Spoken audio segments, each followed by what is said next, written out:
So our friend's character who is showing the most neuroticism is Chandler Bing. So he was always kind of, he's that guy in the group who sees the potential difficulties first. Like whenever they suggest a plan of action, he's like, it could go wrong. He's slow to commit. He's not rushing into relationships. He's not rushing into anything. He's always afraid of like, what could go wrong? What could go wrong with my career? What could go wrong in our social relationships? He sees the potential issues, and he's always kind of masking the pain with a little bit of sarcasm, so he doesn't always let you into his world. He's always got some sort of shields up a little bit. So, very humorous, but his humor sometimes was used as a means to keep people kind of at a distance, as guessing what he was really feeling, because he felt a lot of darkness and kind of heavier emotions within the group when it got into emotional scenes. So you can see that with Chandler Bing in the Friends group. And then our Star Wars fictional character, Princess Leia. So she's great at because she senses danger at times. And this is key why you could see like from this character why having someone with neuroticism would be great. Because at the beginning of like one of the early movies, she's like, okay, it's time to run away and find a planet where we can be safe because these Empire guys are going to get us. So the danger is sensed and she moves away from it, withdraw. And then there's other times where she says, we have an opportunity to go and affect change by going in and blowing up the Death Star. So we're gonna create this audacious plan to go in there and take this opportunity to seize the high ground. And so because she's seen the danger, she's going to take action and be volatile in the way that she and energetic in the way that she engages with the danger to try to change it.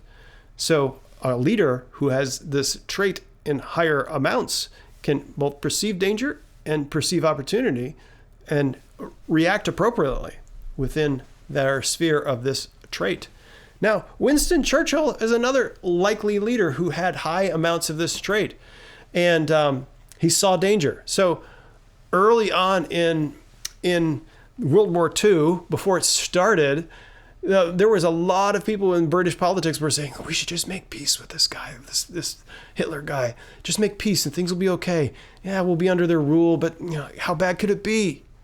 And he had none of that because he knew and foresaw the danger of that particular situation coming down the pike. He was also somebody who first coined the term the Iron Curtain. So he foresaw and knew the danger of communist Russia coming down the pike. And he warned the whole world in a great speech that happened in Fulton, Missouri, not far from where I'm teaching right now. So he warned people about coming dangers, and then he took action. There were times where he took action aggressively, like leading his whole country into war, arming them, not making peace, but making war. He declared war. He said, we will fight in the land, we will fight in the sea. And he inspired his entire nation to mobilize to that effect. And then there was times that he also ran away. You think of the famous Dunkirk mobilization where he mobilized private boats and yachts and everyone to get these 300,000 men that were stranded on the beaches of France out of there. He didn't leave them there in danger and say, go and attack. He said, this is the time to withdraw into safety. And that move saved the British Army and 300,000 men that were stranded there. So his taking action, his foreseeing of danger was a trait that made him a great leader, a great team player within all the other superpowers that he was working with over time. So those are some people that we can think about. Now let's think about strengths and weaknesses of these what I call a superpower. It also has some super weaknesses too. So they can sense danger. So that could be powerful. They can take action to stop danger, or they can withdraw from dangerous situations that we've seen from some of these stories and some of these individuals. Now, what are some of the concomitant weaknesses that come with this? They struggle with the negative emotions. So this is a difficult trait to have. It's not fun to be neurotic.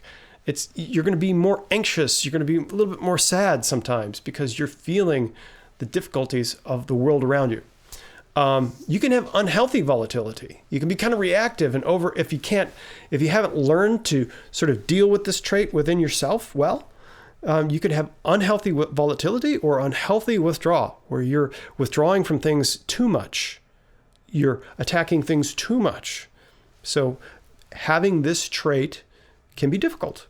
But I've seen people, and I've given you examples of people who do this really well, and are very valuable assets to everyone around them. I'm low in this trait, and so I have come to appreciate having people around me who have this trait in higher levels is really healthy for me. They see things and they keep me out of danger when I, with my optimism, would move into it, take too many risks. They help me move away from that kind of thing.